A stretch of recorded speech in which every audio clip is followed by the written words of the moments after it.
Marcelino. What kind of a touch? Romani!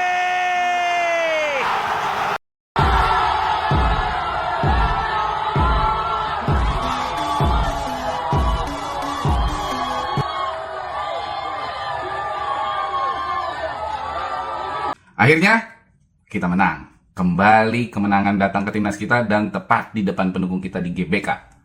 3 poin berharga untuk menjaga asa kita menuju Piala Dunia 2026. Dan Bahrain pula yang tentunya memang kita siap-siap untuk habisi sejak kontroversinya tahun lalu. Tapi di balik kemenangan ini ternyata ada sesuatu yang ironis juga. Ternyata masih tetap kok ala-ala Sintayong yang kata Bung Towel itu sangat negatif football. Yuk kita ulas bareng-bareng dan jangan lupa komentar ya. Yang kedua adalah Rizky Ridho terlambat dimasukin. Tadi malam di TV One, apa kabar Indonesia malam tadi malam, saya mengatakan begini bersama Coach Dede Sulaiman. Kalau hanya ada satu pemain Indonesia asli yang harus diturunkan oleh Coach PK sejak menit awal, maka itu harus Rizky Ridho. Kenapa? Kenapa nggak Marcelino? Karena Rizky Ridho kita tahu chemistry-nya, kepakemannya bersama Jay Itzes di belakang telah terbukti dalam beberapa laga sebelumnya. Saat mereka diturunkan berdua sejak menit awal, melawan Arab Saudi di pertandingan pertama, melawan Australia November yang lalu, kemudian menghadapi Arab Saudi September. Kemudian saat kita mengalahkan Arab Saudi bulan November yang lalu, Rizky Itzes turun sejak menit awal, kita nggak pernah kalah. Anda menyebut 3 center back loh tadi barusan. Ya, bukan. Yang Ada dimainkan tadi itu kan hanya 2 center back. Betul, karena kita memainkan pakem 4 pemain di belakang. Iya. Seandainya itu 3. Dan ternyata belum siap kan itu Bang Oman. Iya, Hilgers bermain jauh di bawah. Nggak ada chemistry yang tercipta dengan Jay Itzes. Apalagi Kevin Dix juga bermain jauh di bawah performanya yang sebenarnya. Begitu juga penjaga gawang. Kalau semua pada jauh di bawah performa, apa alasannya berarti? Ya bisa jadi istirahat terlalu panjang. Kemudian chemistry memang belum tercipta di lini belakang. Karena ini yang pertama kalinya Jay Itzes langsung ditandemkan dengan Hilgers di tengah di belakang. Nggak bisa dipungkiri kalau Ridho, Jaises, bahkan Hubner itu sebuah paket yang tak tergantikan di lini belakang kita. Sebenarnya, terlepas Miss Hilgers adalah pemain yang sangat mahal dan termahal mungkin di Asia Tenggara ini dari timnas kita juga. Tapi entah kenapa kayaknya chemistry-nya kurang, tanpa mengurangi kualitas dari seorang Miss Hilgers. Dan sebuah hal yang lucu juga, kalau bisa dibilang setiap Miss Hilgers baru bertanding, ya untuk pertandingan keduanya dia nggak bisa ikut karena cedera. Wah, waktu itu juga demikian ya, sampai dia waktu kita melawan Arab juga kan nggak ikut karena dia masih cedera. Ada faktor dari kita, tapi anehnya dia masih main di klubnya. Ya, terlepas itu keputusan klubnya juga ya, mungkin yang menaungi dia gitu. Intinya, aku setuju dengan pendapat sang pengamat tadi. Aku setuju dengan pengamat tadi bahwa seorang Ridho itu memang sudah pas tandemnya dengan JZ ataupun seorang Justin Hubner untuk formasi 3 back ya, 3 back sekali lagi, berarti ada 2 wing yang akan menemaninya. Dan itu tentunya adalah warisan dari Sintayong. Sekali lagi, Bung Toel, itu warisan dari Sintayong. Patrick Kluivert mengambil langkah yang pragmatis, layaknya yang apa yang dilakukan oleh seorang Sintayong. Kebukti kan hasilnya seperti itu. Dan hal ini anehnya juga sudah diprediksi oleh pengamat yang termasuk mungkin ya paling tidak suka dengan kepemimpinan Sintayong. Siapa dia? Sebenarnya juga kan apa yang disampaikan oleh Sintayong bahwa ya memang sayangnya kurang persiapan dan man to man-nya ini loh kurang. Betul. Jadi saya gini, kita sebenarnya Australia ini main sama seperti ketika bertemu Indonesia di babak 16 besar Piala Asia. Sintayong kemudian mempelajari, biarkan Australia menyerang. Jangan Australia menunggu kita bikin kesalahan, dia baru menyerang. Karena Australia sangat jago untuk melakukan itu semua. Jadi biarkan dia menyerang, kita kuat di pertahanan karena target kita adalah meraih hasil imbang minimal melawan Australia. Dan itu dilakukan dan Sintayong berhasil. Patrick Kluivert kan ini belum pernah bertemu dengan Australia dengan kekuatan Indonesia. Maka dia meyakini bahwa konsep dia adalah konsep yang paling tepat untuk memenangkan pertandingan. Dan akhirnya gagal dengan skor 5-1. Skor 5-1 ini skor terbesar kekalahan Indonesia nomor 2 melawan Australia setelah kita pernah kalah 6-0 pada 1973.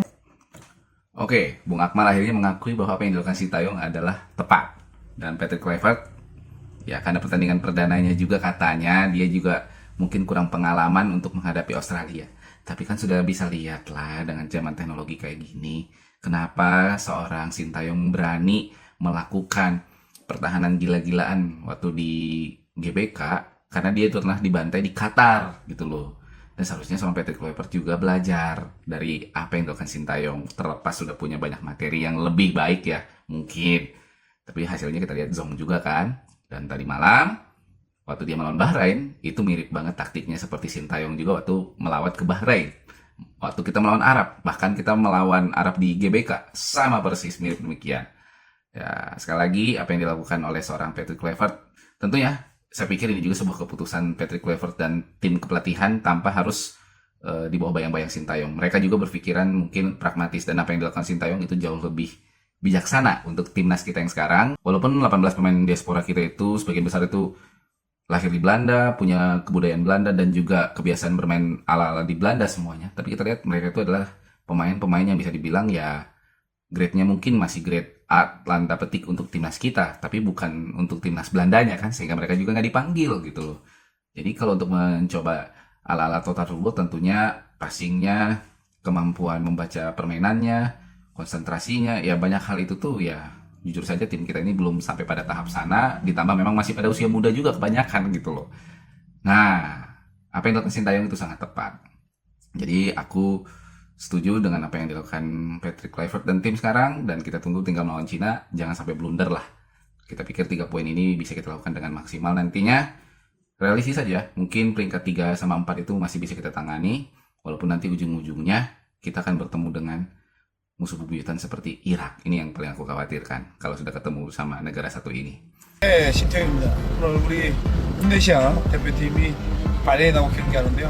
오늘 우리 홈에서 하는 경기니까 바레인전 열심히 해서 꼭 좋은 성적을 가져올 수 있게끔 기원하겠습니다. 파이팅!